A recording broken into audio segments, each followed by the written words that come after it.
Hey everyone, Andrew here, bringing you another video review, and today we're going to be doing my comic pull list for the week. Now this is the 5th week of the month, and it's really just annual week because it's mostly just DC annuals sprinkled on with some IDW, Dynamite, and Marvel. So before going into that, there's three things I want to just talk to you about. First and foremost, sorry I didn't get to doing a trade review this week. It's been a crazy week. Uh, Crazy at work, crazy at home, crazy with wedding planning and moving out and trying to get pre-approved for mortgage and all that kind of stuff. It's just mind bending. And in addition to that, I'm not gonna lie, I've been playing a lot of Xenoblades. I'm at like 47 hours. Please, someone tell me, how far in the game am I? I'm fighting Gato for the second time at that big Mekana city before getting to a teleporter. Please let me know where I am because I want to know how far in the game I am. But I've just been so busy. So I apologize for that. I'm going to try to get something up sometime soon. Second is, I said this in one of my previous videos. I just want to point out my friend that I worked at the comic store with, his name Peter. He does a lot of plays, a lot of shows, and he has one that's going on right now where he's trying to get together now. Um, so if you're interested, and it would be an awesome help, I have down here in the comments, or not the comments, but the description, his link to his Kickstarter, and it tells you everything you need to know about the play, about the show. It tells you the characters, the story, the basic themes. It's sprinkled with a little comic bookness on there, so check that out. Anything you donate would be great. So I just want to point that out. Lastly, is I finally figured it out. A while ago, one of you guys asked me a question and I want to do what I am thinking of this, but I'm not going to because I'm not going to. It's just easier to do in this video. One of you guys asked me a question that I really didn't have an answer to. It's like, how would you put Batman through the ringer? What devastating blow would you deliver to Batman? I thought of it. I was at work, renting out a car to someone, uh, completely satisfying them, by the way. That's the terminology used in enterprise. If a customer is completely satisfied, that's all that matters. So, anyways, it came to me what I would do to screw with Bruce Wayne to put Batman through the limits. And this is what I would do. So my story would start off. I would do a couple layered story. My story would start off in the major characters in the story. There would be four major players. Well, three major players and then one kind of player in the beginning. Batman, Hush, Catwoman, and Zatanna. Bear with me. It will kick ass. The first story arc, which will be a 4-issue story arc, is Batman and Catwoman getting closer together and they're rebuilding that relationship that they had before the New 52. And they go up against insert villain's name here. I didn't really think of Black Mask. Um, and at the end of it, what happens is suddenly these memories start shooting into Bruce and start shooting into Selina. And Selina suddenly starts to remember who Bruce Wayne is and starts to remember that Bruce Wayne is Batman. So we find out the reason why in the New 52 that Bruce and Selina don't know each other's secret identity, at least Selina doesn't remember Batman being Bruce Wayne, is that she has the tandem mind wipe Bruce and her. Now, this is a twofold. One is this builds a great schism between Catwoman and Batman. And this isn't the thing that's going to send Batman to the ringer, but it would be set up. A big schism between Batman and Catwoman because, they were getting along, they were trusting each other. Excuse me, my curtain is annoying the shit out of me. It's toppling over my Teenage Mutant Ninja Turtles. They're building up this trust and this relationship, and then out of nowhere, Catwoman, Bruce Wayne finds out that Catwoman did this, and this is the ultimate violation for Bruce. So one, this kind of rectifies that big stupidness of her not knowing who Batman is, and two, and also puts stories like Hush and Heart of Hush back in continuity. And two, this is Zatanna's violation, her mind wipe. Instead of the Identity Crisis mind wipe, which it never happened, let's be honest, Identity Crisis did not happen. Instead of that being the violation of Bruce that causes the schism between her and him, This will be the violation between her and him. And at the end of it, Hush returns. Foreshadowing. You see his face and his bandage off. So, keep with me. Second story arc comes along. We learn some new stuff about Hush. In the New 52, Hush is still a surgeon, but we find as though he's also a scientist, too. A geneticist, for lack of a better term. And him and Bruce get into a big conflict, and Catwoman gets tangled in somehow because she wants to rectify the relationship with Bruce. The reason why she mind wiped herself is because she didn't want to hurt Bruce and have his secret identity be used against him because she was tortured or something. I don't know, pick something. And Hush is just attacking them left and right, but Hush has a plan. What's the plan? I don't know. Do you know? Actually, I do know, but here we go. So, the next 4 issues, they have this big climactic fight. Doesn't seem like it's going to be anything detrimental, but at the end of it, Bruce is like, Hush, why are you back? Why are you doing what you would, what are you doing what you're doing? And Hush says, Bruce, I came back to hurt you, blah, blah, blah. Big epic villain monologue. And then at the end of it, but I'm going to do the one thing that's going to hurt you more than anyone else could ever hurt you. More than Joker, more than Talia, more than Two-Face, more than Darkseid, more than anything. And you can just see the scene. It's raining. They're like on a building across from each other. The masks are torn off because it's such an intense battle. And Hush says, I'm going to take your son away. And Bruce says, my son has already been taken away from me. It's like, no, I'm truly going to take your son away from you. Damien, he was never your son. He was my son. Just picture it. How fucking awesome would that be? Because it would destroy Bruce. This thing, his son, that came into his life is now gone. And you find out it was really Hush's son. Well, let me see. This is how we're going to make it work. Remember how I said that I would make Hush a surgeon and a geneticist? It's comic books. It's going to work somehow. Well, Hush's DNA was used instead of Bruce's DNA to create Damien.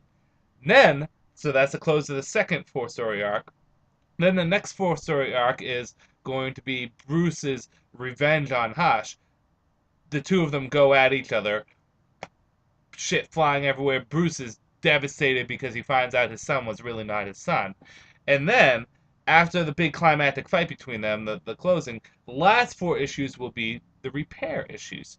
The issues where Catwoman, although Bruce doesn't trust her, comes back into his life and kind of rebuilds him, not rebuilds him, but, helps him through this hard time, and then reestablishing their relationship. So it would be a, 12, 16 issue maxi kind of series. 4 issues, 4 issues, 4 issues, 4 issues. And that's what I would do. It seems a little extreme and a little silly at some points, like Hush being a geneticist or something, but it's comic book, so it would work. And I just want to say, I really do like the idea that if I was going to send Bruce through the ringer, that's how I would do it. I would make Damien really Hush's son. I think that would just be awesome. Who else thinks that would be awesome? Hold on one. I have to send a text out. 5 or 6-ish. So what do you guys think? Do you think that's plausible? Do you think it's kind of cool? Or do you guys think I'm just fan servicing myself? That sounded really dirty. Doesn't matter. Let's get into the reviews of the week. And we might as well start where we always start, with a little bit of Batman in our life. With Batman: The Dark Knight, annual issue number 1. Please excuse if you hear any wind going on. Our air conditioner is broken up at the top floor, which is where my room is at. However, the bottom floor is like 30 degrees, but up here it's like 90 degrees. That's why I'm in the muscle shirt. I'm going to be going to the gym anyways, but Dark Knight, Penguin, Scarecrow, and Mad Hatter, the 3 villains that Greg Hurwitz has been kind of working with since he jumped in with Penguin, Pain, and Prejudice. This is an absolutely hilarious issue. You think this is going to be the ultimate team-up against the Dark Knight. Actually, no, it's the villains being in the Penguin's old house and basically getting spooked to death and just talking about things about Batman. It's like villain talk that they would say. Like, for example, Penguin says, "Geez, I really hate it that he breaks through that stained glass windows all the time." And Scarecrow's like, yeah, we're pretty safe. There's no stained glass in here. And then Mad Hat is like, we would make a lot of money if we just open up a stained glass window repair shop. Yeah, that's a good idea. Maybe we should do that. It's a silly talk like that, but it's fun, and it's really great to see these guys interact with each other. It's a good villain issue.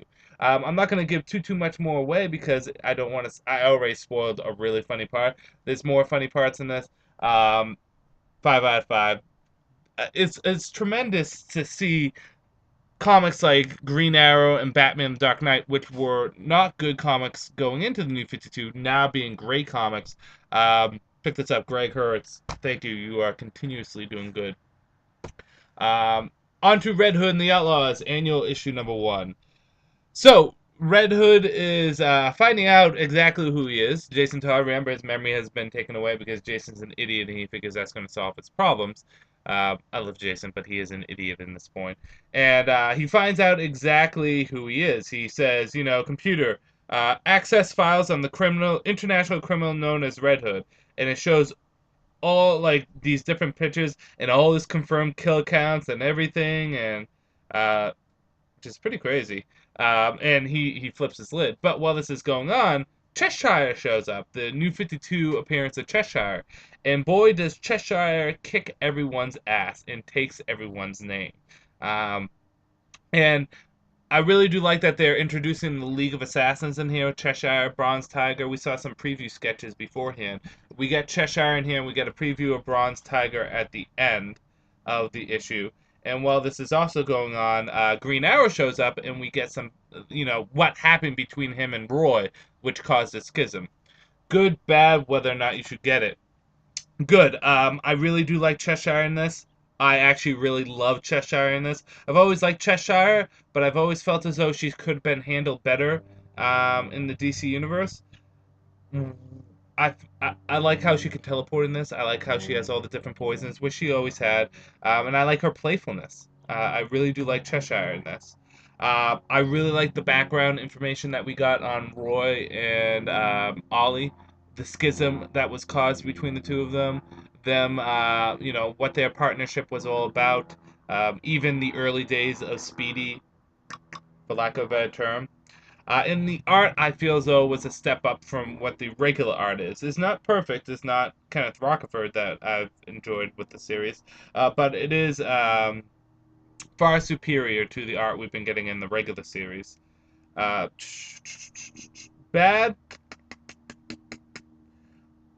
I don't want to say there was much bad about the issue. I actually thoroughly enjoyed this issue. I think it's a good jump-on point for the comic, in a way, because it's setting up kind of a new story arc. And the only thing you need to know is Jason got rid of his memories because he doesn't want to deal with his past. But besides that, this is a good jump-on point, and a lot of drama and a lot of tension. I really did like this issue. Maybe not as much as Batman and Dark Knight, but I will give this a 4 out of 5. Moving on to Catwoman, issue #1. Not issue #1, annual #1. So this starts the Penguin Gang War. And basically, there's a big murder that happens, and Catwoman's blamed for it, and then it's really the Penguin, and I just don't care. I'm going to be honest, like, this Innocenti, I don't understand you. You do a good job with Katana, but you're just not doing good with Catwoman. Rid Judd winning back. I'm not even going to bother reviewing this. It was bad. It was bad. I mean, the only thing that was savable for this maybe was the dialogue was coherent, but the story's just silly.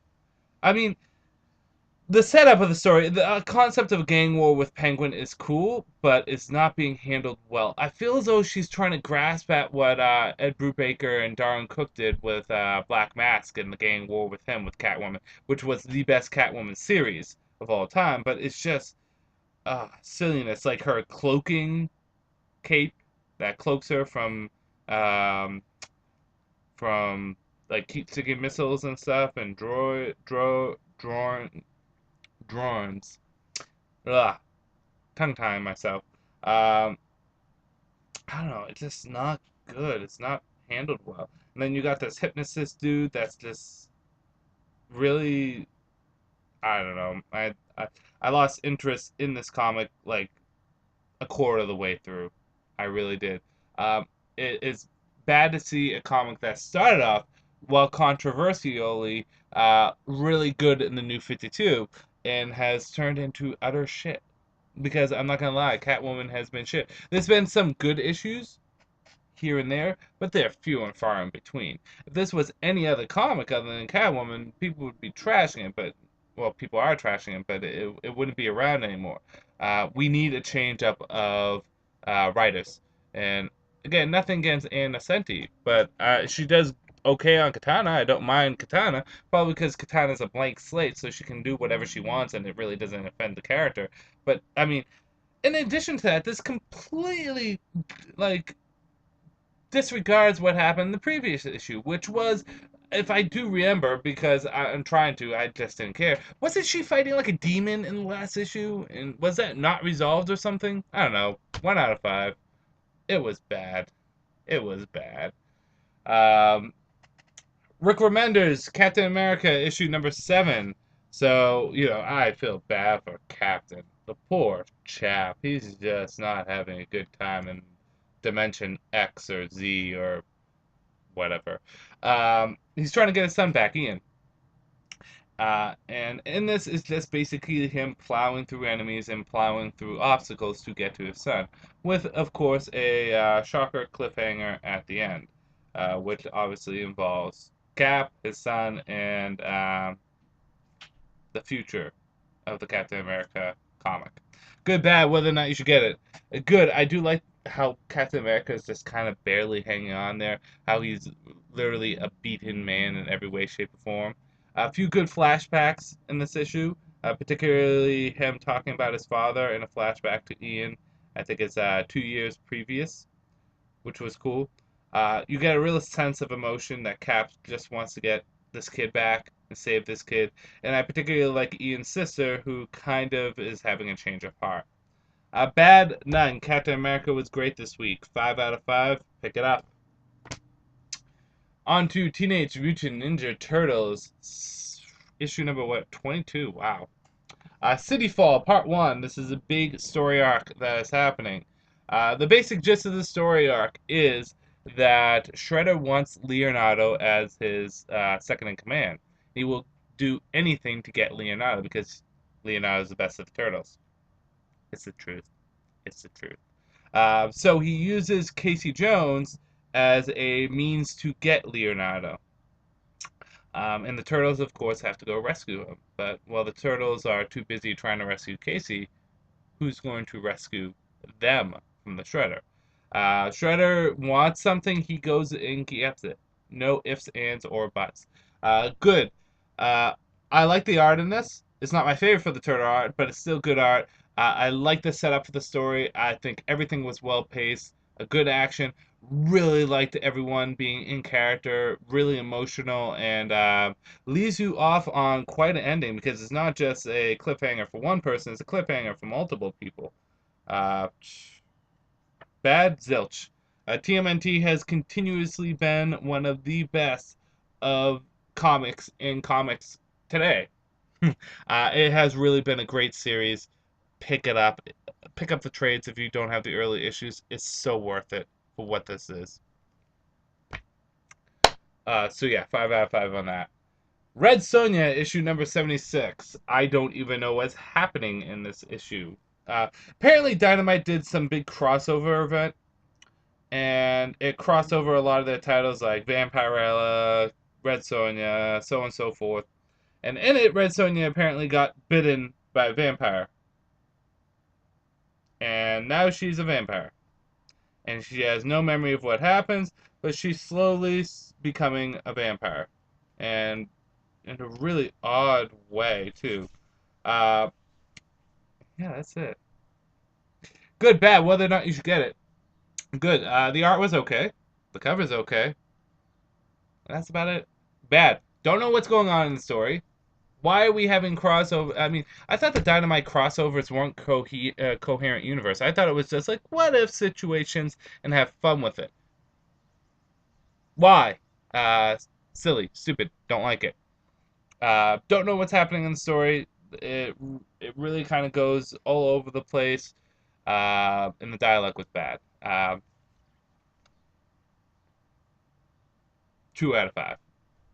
It makes me sad, but it also reminds me that Gail Simone's going to be starting a new series with Red Sonja, so I don't mind because Red Sonja is going to be kind of rebooted. I don't know if they're going to keep both titles though, which would be interesting if they did, because this still has solicits up to issue 80, and this is what 76, so they at least are still going on at the same time because I think July is when Red Sonja Gail Simone comes out.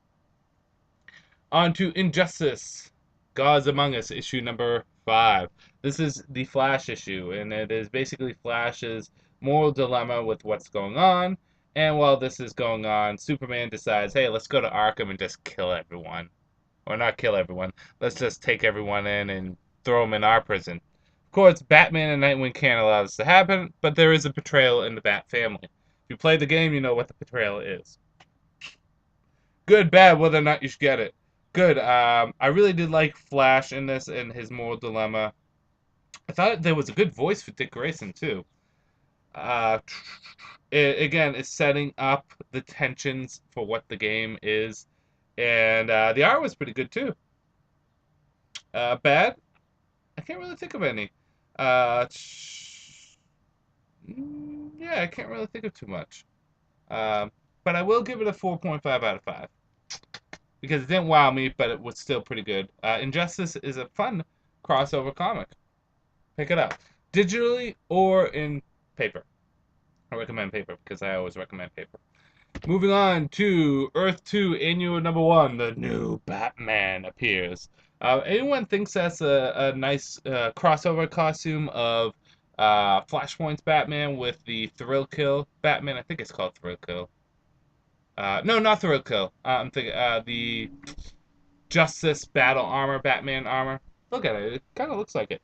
Anyways, so we have a new Batman. We don't know who he is, where he's from, what he did, as long as he loves us. I think that's a Backstreet Boys song or NSYNC song. I don't know. But we know nothing about him. This is more or less Adam Smasher's comic or Adam's comic. We get to learn his backstory. We get to know who he is, where he's from, and as long as he loves us, and he does. He's a cutie. No, but in all seriousness, we got a backstory on him, and while he's pursuing some criminals, the Batman shows up. The one thing we learn about this Batman is he has no problem using guns and no problem using explosives, blowing up people's arms, and he has no problem killing people. We also get a bit of Big Barter in this too, and Mr. Miracle, which is awesome because they're my favorite of the New Gods. My favorite New Guards go Mr. Miracle, Big Barda, Orion. I love those people. Good. Again, I think this is a good introduction of a new Batman. I think it's good that we don't know who he is. It'd be interesting if it was Thomas Wayne. Just kidding. We don't know who this Batman is, and it's good that we don't know who this Batman is. The costume is nice, and I really did like the backstory they gave for Adam. He really needed it because we knew nothing about this character. Uh, and it's good to see Big Barda and Mr. Miracle at the end. It would have been nice to see a little bit more of them, but that's about it. It has a good cliffhanger. Bad? None. This was a great issue. 5 out of 5. Pick it up. And last but not least, Justice League of America issue number 4. So Catwoman has been captured by the Society of Secret Villains and is being interrogated, so on and so forth. And it's up to the Justice League to get her back. And of course, it's not going to be easy. We find out a few new members to the society. For example, we know Copperhead's part of it, and we know Dr. Ivor's part of it. And we have Brett Booth jumping on as the artist for this. I don't know how long he's going to be the artist on this comic, but yes. So they go to the island to get Catwoman back. Catwoman gets out, but she gets captured again. And then there is a cliffhanger of an ending, which I will not reveal. Because it's quite a cliffhanger. And boy, is it graphic, too. I'm just going to look at it now just so I can remember. Yeah, it's pretty damn graphic. Um, Good, bad, whether or not you should get. Oh, and you also get more of Martian Manhunter's backstory, which I do like the new 52 backstory better than the old 52. I feel as though it works better for what the character is. Good. I What a cliffhanger. I'm interested to see how Jeff Johns digs himself out of this. Uh, I like to see the Justice League is finally in action against Shaggy Man. By the way, yes, if you don't know who Shaggy Man is, he's a Silver Age Justice League villain-ish, kind of a blockbuster-ish character, a hulking character, mindless beast that beats up things, blah blah blah. But Shaggy Man is in this. Um, the art actually works very well for this comic, although I do like Brett Booth better on Nightwing. I feel as though that's like a good calling for him. Uh, it wasn't bad on Justice League of America. It was nice and colorful, which I think helped out the comic a lot. Um, Being a colorful comic, it makes because when David Fincher was doing it, I don't know. I love David Fincher's art, but the coloring was just not working for it, or it was just too dark and too gritty. And this shouldn't be a dark and gritty comic. This should be, you know, kind of colorful because it's the Justice League America. I don't care if it's Black Ops-ish or not. It should be colorful, and I do like the fact that we have this here. And then the backup story was great. Um, Bad, nothing really. I'll give it a 4 out of 5 though. It didn't wow me, but it was still good. So those are the comics for this week. On to my favorites, my Andrew Cutter picks of the week, and they're pretty obvious, but might as well go over them. Coming in third place would be Captain America issue number 8, is it? 7. Again, I'm interested to see how this comic closes out. I really do think it's going in the right direction. I think it's a nice different kind of story for Captain America. Coming in at number 2 would be Batman the Dark Knight annual issue number 1. Again, this is hilarious. This is fun, and it's just so well written. Pick it up. And lastly, the best comic this week, in my opinion, goes to Teenage Mutant Ninja Turtles issue number 22. City Falls starting off really well, and I cannot wait for the next issue. I just want this to be in my hands and read it now. So that is the comics for this week. It's time to do what we always do. Go and look at your comments, your questions, and give you a little bit of answers. For those of you that are new to my videos, basically what I do is every week I pull up the comments from my previous Comic Club video, and I basically respond to them, whether it's negative, positive, good, bad, doesn't matter. Question, I go over it and we do it. So I'm just pulling up the screen now. Usually I already have it set, but I didn't have it this week. And I did do a video, what I am thinking about Xbox One, and how I don't feel as though it's worth paying $500 to change your channel with your hand and to go on Netflix and YouTube. And there was no game reveals. But let's get into the comments, question, and answers. Got them pulled up. Okay. Wow. So Lester sent a lot of questions here. Actually, we have a lot of questions from a lot of people. A lot of multiple questions, which is always good. Like I said, I respond to all of them. So let's pull them up. Okay, so Lester, a recommendation. If you haven't seen the Spartacus TV series, go ahead and do so when you have time. It's an awesome series. I wish I could. I don't have time. But I do want to see it. A lot of people said it's been good. Again, time is money. He also comments, oh, this is a response to one of his, okay, a couple questions. One, why is it so hard why is it so hard for artists to draw beautiful women? To me, it has them reach a point where it must be mandatory for DC to have a class called Wonder Woman 101 so they know how to draw her. Very few get her right. I don't know. Beauty is in the eye of the beholder. I feel as though there's certain people that do Wonder Woman better than other people. George Perez, Cliff Chang, uh, Jim Lee. I like Jim Lee's, but I like Jim Lee everything. So that doesn't help. Um, but there are clearly people that don't know how to draw Wonder Woman.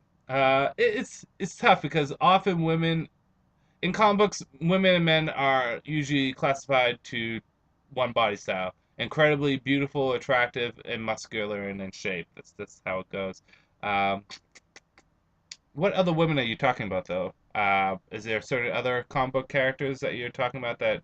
Uh, why is it so hard to draw beautiful Wonder Woman? Oh, I read your question wrong. Uh, Beautiful Wonder Woman. Again, I think it all depends on the artist. It's tough because Wonder Woman needs to be beautiful, but also needs to be athletic. Wonder Woman has a lot of fans, mainly because she's such an iconic character. So why is Warner can't find ways to handle the character in the mass media?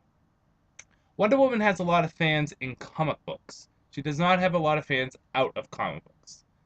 Allow me to explain. Batman is Batman. Okay, let's take Batman, Spider-Man, Superman, and let's take one more Marvel. Iron Man. These are four characters that across all medias are loved, whether it's comic book, television, movies, video games, or anything else in between. My fiance will go and sit down and watch a Batman movie and enjoy it. She will love a Superman movie. She will watch a TV show regarding them, or she'll even watch me play a video game of it. But she doesn't read the comic books of them. Across the board, those characters are successful in all media. Wonder Woman is an incredibly successful character for the most part in comic books. While she may not be the most popular character, she has her following and her comic has lasted the test of time. Although a lot of people could say that's because of copyright issues, but we're not going to get into that. But the thing is outside of comic books, Wonder Woman isn't as popular. She's well known, recognized, but she's not as popular. Uh, People that will go see a Wonder Woman film will be pound for pound Wonder Woman fans from comic books. So that's why they don't know how to handle her, or they can't find ways to handle her in mass media. If you look at Wonder Woman, with the exception of the Linda Carter TV show, Wonder Woman has always been most successful when with the Justice League. And this goes back, and I hate saying this because you know how much I love Wonder Woman. Goes back to the fact that on team books, Justice League, Avengers, X-Men, where you have characters such as Batman, Superman, um, Wolverine, Spider-Man, Captain America, very, very popular characters. The lesser known characters are usually welcomed a little bit more by the masses. But hey, that's just me. Uh, Good to tell you. One second, guys.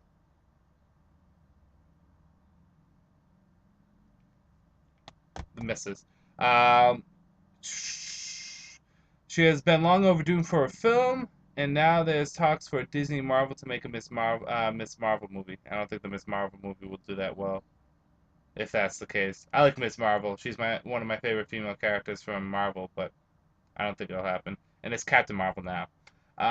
Not that I have anything against her, but her fans and her fans. But if a true superheroine needs to have a movie, it's Diana. She was the first and most important one, and there's just WB to blame. I'm glad she has a great series in comics, but she deserves more. Again, it comes down to the fact that Wonder Woman is a popular comic book character, but not as popular in the grand scheme of the media. Remember Pan's Labyrinth when you get a chance. Yep, when I get a chance, I will watch Pan's Labyrinth again. Time is money. I'm blasting through the Big Bang series right now. I just finished season 4. Uh, Al Batman 22. I'm so happy you got the Metal Gear Solid collection, and I can't wait to hear your thoughts on it, especially 3. Metal Gear Solid 3 is my favorite game, my all-time favorite game, and I really want to hear your thoughts on the story more than anything. Just drop everything and go straight to 3. I'm kidding. But I hold your opinion in higher than anyone else on YouTube, and I love your reviews. What are all your favorite Batman moments in all media? One of mine is the swing set with Ace and JLU. Yeah, the swing set with Ace was really good. That was a sad moment. In regards to Metal Gear Solid, how my gaming is going to go as such is I'm going to play and beat Xenoblades. Once Xenoblades is done, I'm going to hit Sonic next. I'm going to catch up on my Sonic, and after that, I'm jumping right into Metal Gear Solid Twin Snakes, and I'm going to go from there. So I have a lot of gaming on the way. It's just getting through Xenoblades. After I go to the gym today, I'm going to go grind on Zeta Blades, get my levels up because I think I need to be a high level to beat Gato. But I really need to beat that game. It's been 40 hours. It's a long time. But I will be doing that, and I'm actually pumped to get into the Metal Gear series. A lot of people say good things about it. One of my favorite Batman moments in all media. Oh, there's too many to count. One that does come to my head that I really do like. That's this classic Batman. In addition to what you said about Ace, because that was a good moment. One that's always popped in my head that I tried to use in D&D, but it didn't happen, was when Clayface had his little group of Injustice team, and Batman was all alone, and I forget exactly how it was said, but he's like, "You should have came prepared. I brought my friends." And then Batman says, "I wish I thought of that." And then the door blasts open, and you see the Justice League standing there. And he goes, "Oh wait, I did." Great moment. Blue Lantern of 2814. Jeff Johns didn't write Aquaman. His name was on the cover, but inside the credits had a different name. Yes, I realized that after you sent the comment. That was my fault and my silliness. So thank you for pointing that out. But I realized that after I did the review. I just looked at it. I'm like, oh, interesting. Carlos Maladano. Uh, Hey Andrew, if Warner Brothers came to you and asked you for advice for what to do with the GL movie, Green Lantern movie franchise, what would you do? Would you acknowledge the first movie but start clean with the tones, like make it darker, or would you reboot the whole thing and start fresh and use a different another lantern like John Stewart and just have Hal and Guy be strong supporting characters, or give Hal a chance to do his origin story right? I am in the minority where I did not hate Green Lantern the movie. I did not love it, but it was okay. I equate Green Lantern the movie with X-Men 1. It's fun, it's enjoyable, it's not perfect. There were big mistakes in Green Lantern the movie, but I did not mind it. I think the biggest mistake that was made was choice of villains. Uh, really, it was just choice of villains. So I would acknowledge the first film. The second film would deal with Sinestro being Sinestro Corps Sinestro. The third film, we already did Parallax.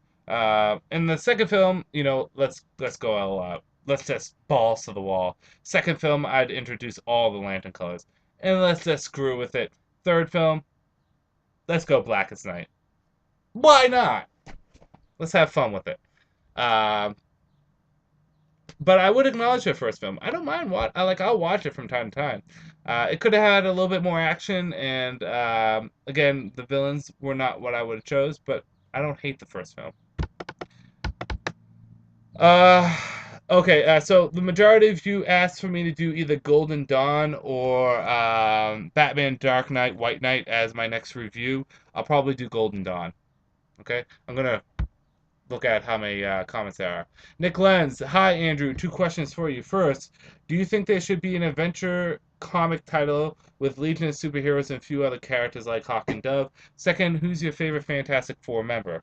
To your first question, yes, I do think there should be an adventure comic title, and it should consist of the Legion of Superheroes. Sure, Hawk and Dove. Why not? And let's go with Superboy and just alternate and have fun with it. Um, why not? I think it would work. It's worked before. And who's my favorite Fantastic Four member? Sue Storm. I like the Invisible Woman, although she can be a dick sometimes.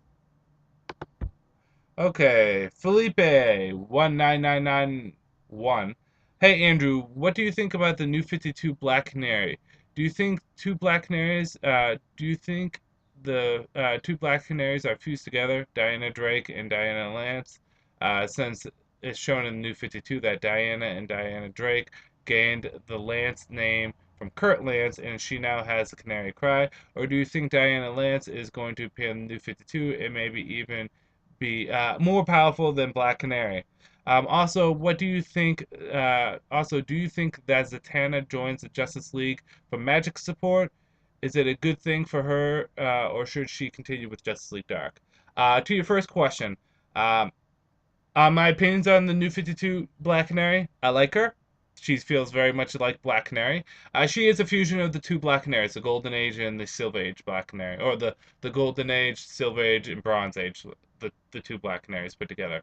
Um, because it was just way confusing having two. So she's a fusion of the two. She's more Diana um, Lance than she's the second.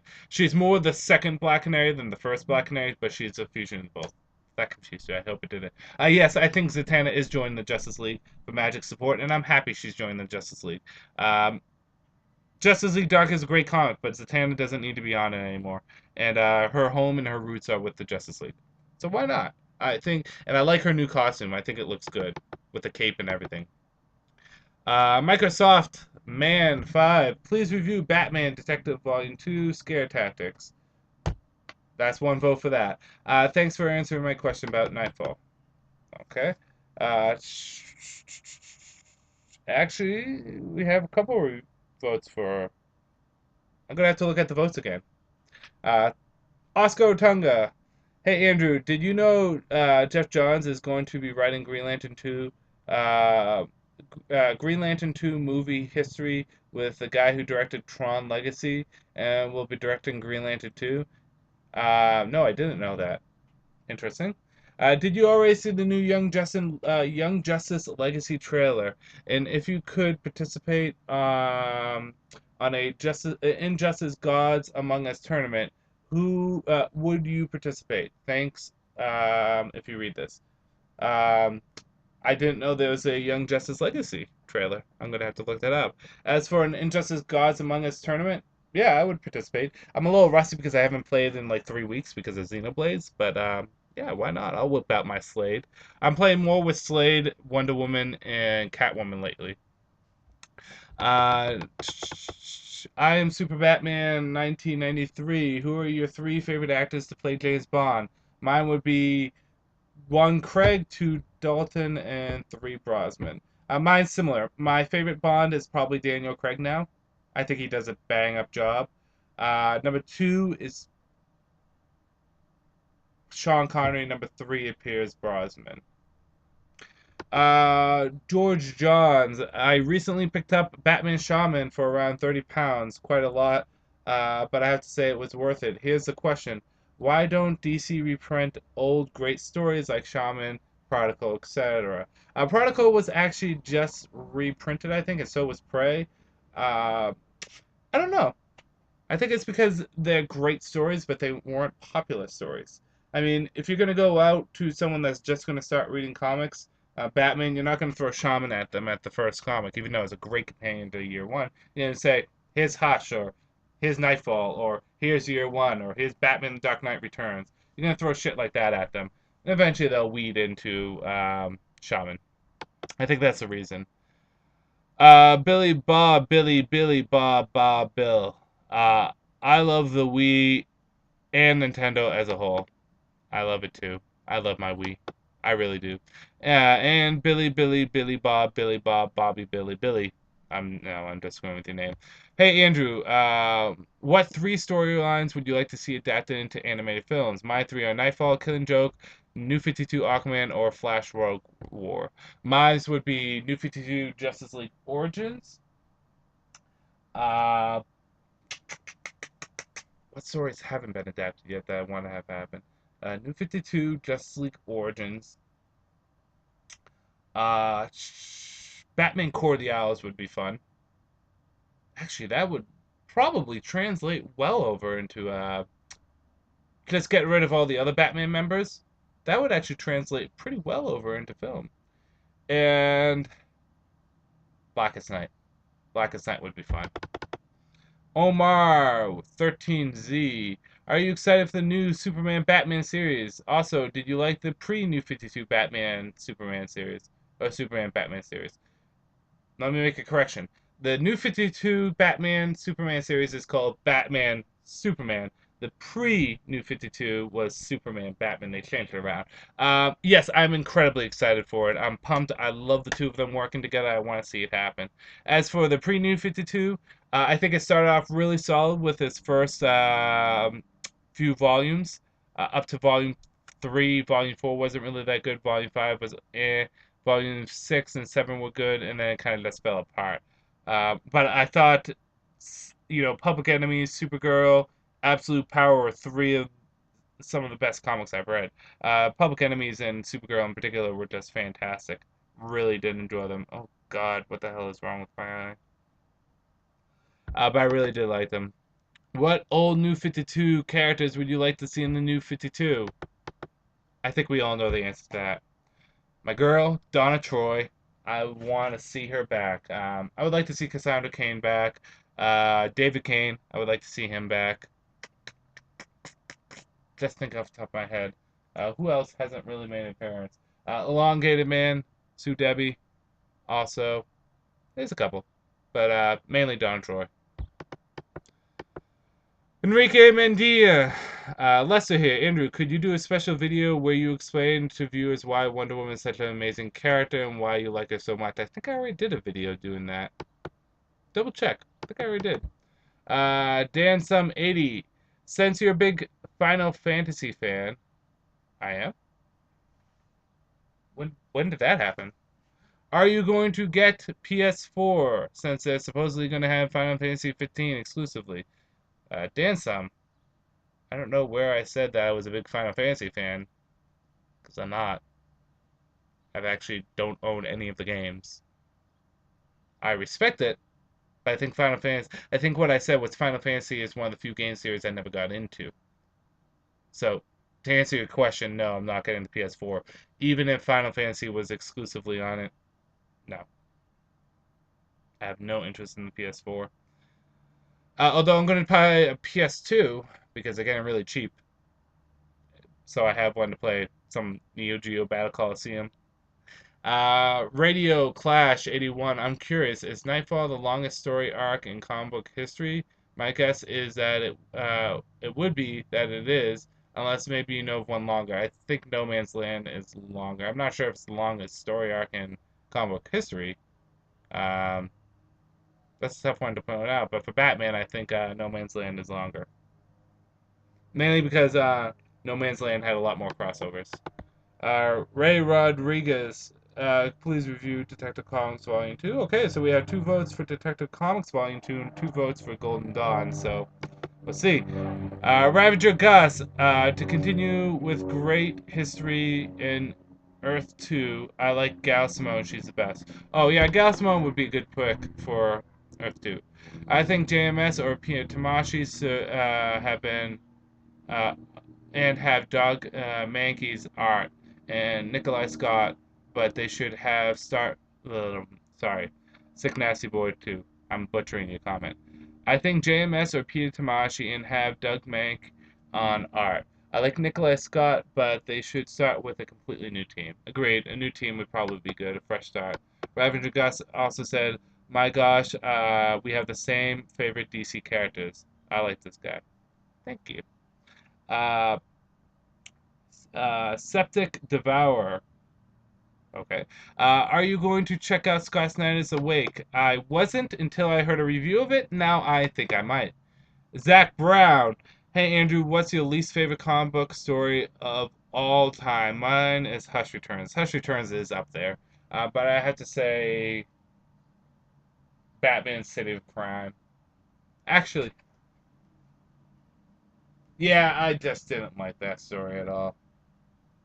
Not one bit. Batman Beyond for the win. What's your favorite part of Jeff Johns' Green Lantern run? Probably Blackest Night. That was my favorite story arc of hers run. Sinestro Corps War is a close second, but Blackest Night just, it felt like everything came together very well. Batman Beyond for the win. Dark Knight, White Knight. So 2 votes for that. Oh my god, we have a 3-way tie. Lester again. Final question. Andrew, yesterday I picked up Volume 4 of Wonder Woman here in Spain, including 0 issues 13, 14, 15. Whoa, just whoa. Volume 3 may have been better, but Volume 4 was such a pleasure. Love to take my time reading it. It was such a joy, really a pleasure, just exquisite. And what a way to put issue 0 on good use. My only complaint um, was it Atkins filling in? I mean, by now his work is so much better, but doesn't draw Diana's face right. How well received was Wonder Woman in the U.S.? Wonder Woman has been incredibly popular in the U.S. Their comic has been doing much better than it was beforehand. So, well received. Very well received. So, that is the comments for this week. Unless I missed something, I believe we have a three-way tie for what I'm going to review next. So, of these three, Batman the Dark Knight, Batman Scare Tactics, uh, Black Knight, White Knight, and Golden Dawn, we're going to have to figure out a way of settling this. I think the best way is we'll do a sock game. Okay, I have some socks in here that I wear to work. I'm going to mix them up. If I pull a black sock, I will do Batman Scare Tactics. If I pull a gray sock, I will do Batman and Robin, White Knight, Dark Knight. And if I pull a brown socks, I will do, what was the last one? Golden Dawn. Really weird way of doing it. I have almost equal amounts of all colors, so I'm going to go in. It is, although it's hard to tell, brown. So what did I say brown was? I believe brown was Golden Dawn. I hope. I think it was. Correct me if I'm wrong. But yes, so I'll do a review of Golden Dawn soon. Mostly when Xenoblade's done. That's fine. But yes, as always, if you want to comment questions, I will respond to everything. I gotta go. I gotta go to the gym, work out, come back, grind on Xenoblades, get on with my life. This is Andrew saying peace out for now, and thank you, as always.